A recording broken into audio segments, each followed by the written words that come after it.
Сәлем қыздар, бүгін сіздерге бақлавамыздың сиропын көрсететін боламын, қалай дайындау керектігін.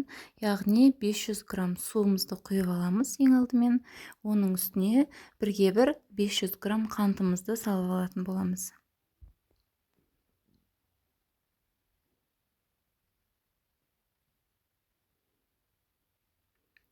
Мен қантымды да өлшеп салып алдым. Одан кейін қанттың үстіне лимонның 1/4 бөлігін сығып құятын боламыз.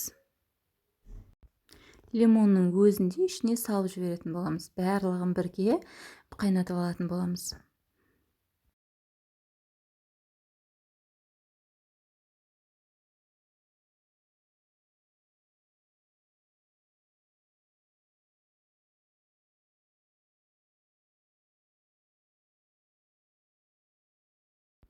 Ең бірінші газға қойғаннан кейін астын осылай қатты шығарып, бір қайнап алғаннан кейін уақытты есептейміз қыздар. Уақытымыз біздің 35 минуттан асып кетпесін. Бір қайнағаннан кейін астын басып 35 минутқа қоямыз. 35 минуттан асып кетсе, бақлавамыз жұмсармай қалуы мүмкін.